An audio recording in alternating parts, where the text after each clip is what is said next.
Hey guys, one of my what I feel like a lot of people don't know how to do is how to tune their goose call. We had a video earlier on how to tune your goose call, but I just feel like I didn't know enough at that time when I did it, or I feel like it wasn't done as well as it could have been, so we're gonna redo it for you here today. But before I get started, don't forget to like this video, subscribe to our channel, and watch all of our cinematics because they are freaking awesome. Tell us what you guys want to see more videos of also. That helps us out a lot. So the goose call I'm going to be tuning today is a Mulcair Triumph Ceremony. We're going to have the link for the description of that down below. He's had the same gut system for a long time. And let me just teach you guys how the goose call works. Here we have the tone board, the wedge, and the reed. Here we have the barrel of the call and the insert of the call. And how this works is you slip the tone board, the wedge, and the reed into there, and the way you make a goose sound is that reed pops in that tone board. A couple of key things to remember when you are tuning a goose call is the goose call will not make a sound, or will not make a proper sound, if you have the reed up here. It cannot make the sound properly. You need to let it slip into that area. Another way the goose call is not going to make a sound is if you have too much of a gap. See this gap right here? It's too hard to break over and it doesn't sound properly. The proper way to do this is to have it as little space up there as possible without it touching. That way your goose call runs efficiently and you use all of your air. So I'm going to take my insert. Watch how I'm doing this here. First thing you got to do is you see which way that the reed bends. This way. So I'm going to take that side of the reed and put it into the goose call like so. See how it's not touching that tone board? Next, I'm going to slide that up. I'm going to push that in with my thumb and hold it like so.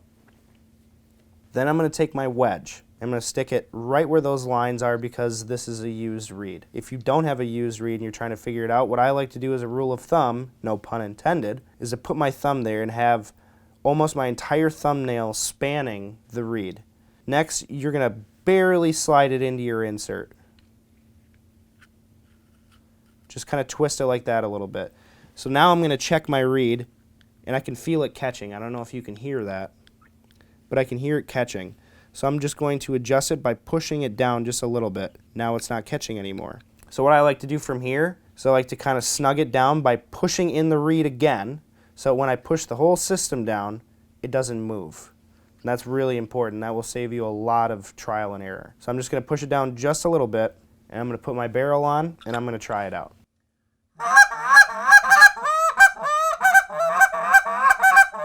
So what I figured out from that run is it sounds too high. And if you notice, whenever I tried to do double cluck, it sounded weird. So what I'm going to do now, if you look down at the reed, when there's this much reed showing, it's higher pitch. So what I'm going to do is I'm going to pinch the reed into the tone board, and I'm going to push my wedge down just a little bit. Just that little amount will change the sound so much. So now I'm going to put my barrel back onto the insert. I'm going to try that out.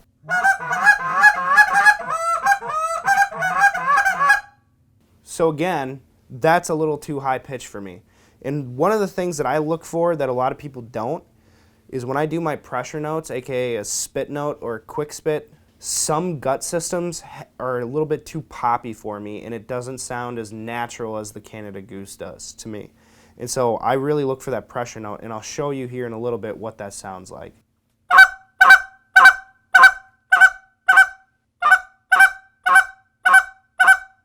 So what I have to do when I'm doing my pressure note like that is I have to have my tongue be very stiff, I guess you could say. I have to really focus on my fundamentals and go, tuck-ut, tuck-ut. I have to be really clean and spot on with the note. I don't always want to be really clean and spot on with the note because, in my opinion, that doesn't sound super goosey. Now what I'm going to do with this reed is it's still too high pitched and it's still too poppy for me. So what I'm going to do is I'm going to take my thumb, again, push this into the tone board right here so that the reed doesn't slip, and I'm going to push this down just a little bit more, and that should fix it. So right now, for reference, it's most of my thumbnail showing, and each call is a little bit different. This is the cool part about tuning a goose call is you can figure out and mess with so much, like every single different call, to make it sound the way you want it to sound. The way that Scott Trinan blows his call is different than the way I like to blow my call. The way that Cal blows his call is totally different. The way that Joe Hines blows his call is totally different than me. So I can pick up their calls, but I have to change the way that I blow the call, and I don't want to do that. I want to blow the call the way that I blow the call. And this is why tuning is so important for everyone to learn themselves, so that you don't have to send your call into the call maker, and you can save yourself shipping money and $7 or whatever call makers charge you. And in my opinion, this makes you a much better goose caller because you can play on your strengths and weaknesses as a caller by doing this and adapting the call to how you call. Now that I push it down just a little bit more, you can see how much reed I'm showing here. It's still perfectly in that cavity. It's not catching on anything. It should be pretty close.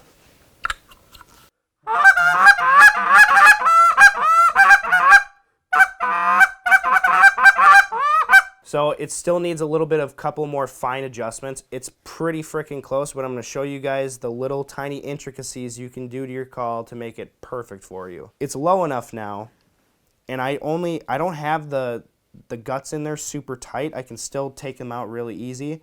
But what happens when you push down the guts like this, like the whole system, is it makes the reed a lot more responsive. And so I'm going to show you what that sounds like right now.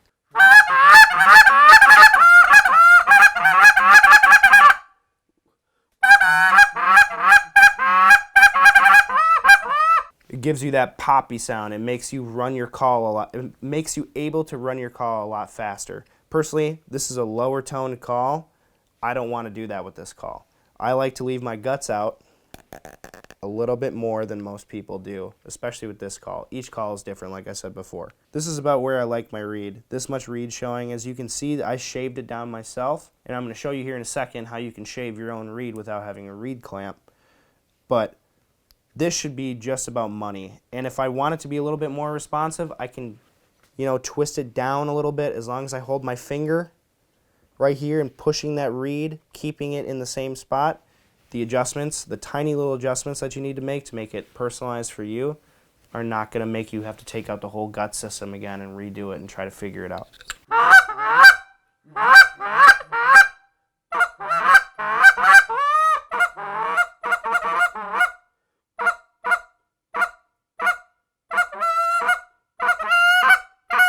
So on that go around where I was talking about pressure notes, the pressure notes still aren't exactly where I want them.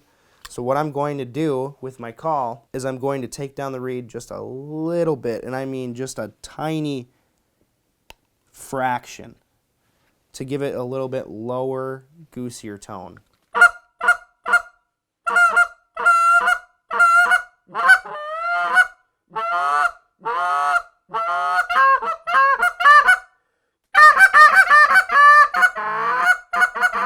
So that right there is perfect for me. I don't know if you could tell in the poppiness of the sound, but it wasn't as poppy. Like the reed didn't shoot back as fast is like the best way I can describe it. And when I was doing the train and the spit note, it doesn't go high pitched. So now that I've got my call perfect to where I want it, here's the really important thing, or to where you can run it in the field where you're like, okay, I'll just mess it with it later. The most important thing I found when tuning your goose call is to keep a fine point Sharpie on you so you can keep track of where you like your tuning. So what you do is you just take a nice line like that so you know that your tone lines up there on the reed, and then you take your Sharpie at the bottom of the insert and just draw a line around it. Wait for it to dry a little bit before you blow it again so that it can actually dry and it doesn't rub off, because I've done that. And now you have your perfectly tuned goose call. What I'm going to go over next is if you have a stock reed where it's not shaved whatsoever from the call manufacturer, so you got some extra reeds and you need to shave it yourself. What call makers use is called a reed clamp. And that's an expensive tool, I think. I've never bought one. I don't even know where to buy one. What you can do is you get an X-Acto knife, a razor blade, or a really sharp knife that you have. I don't need to shave this reed anymore, so I'm just going to show you how you can do it. It's really hard to shave your reed on a flat surface because it's not even, You will grab one part of that Mylar and keep scratching it over and over and over, and then it will bubble in that spot a lot faster than it would. Take a shotgun shell. Here, I got some Black Cloud 2-shot. Take a shotgun shell, and this this knife is sharper than I'll get out. So you're gonna take your reed out, and you just want to start doing it in small increments. But I don't know if you can see how much I shaved my reed right now. I only shaved from where I knew the call, from where it was flipping.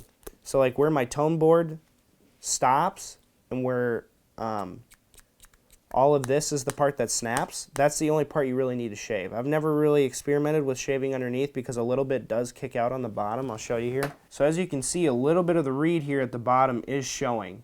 So I've never experimented with shaving that part. I don't know what that does, if I'm being honest.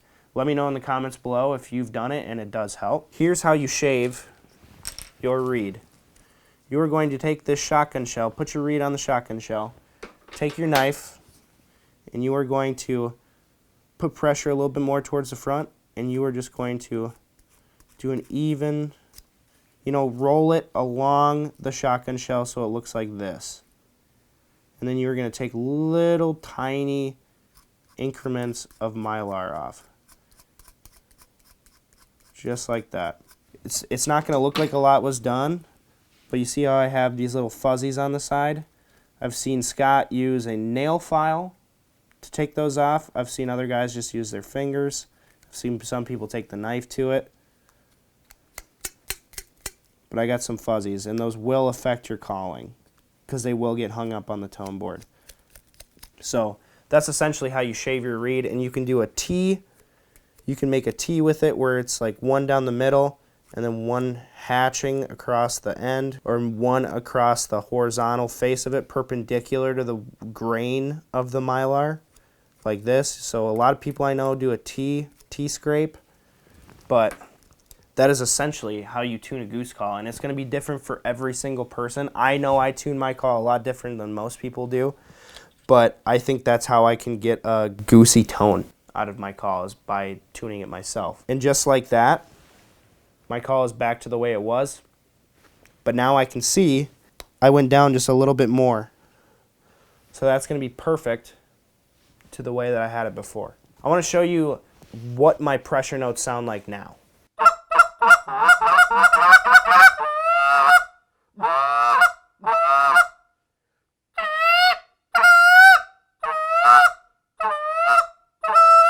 Connor's going to put them side by side for you, but how I had it before with the pressure note and how I have it now, you're going to notice the way that the reed snaps is just a little bit different, and I think that sounds a little more goosey to me. You can also hear on my train that I'm able to go, whoo! I'm able to control the fluctuation of it a lot easier due to the way that I tuned it versus from before.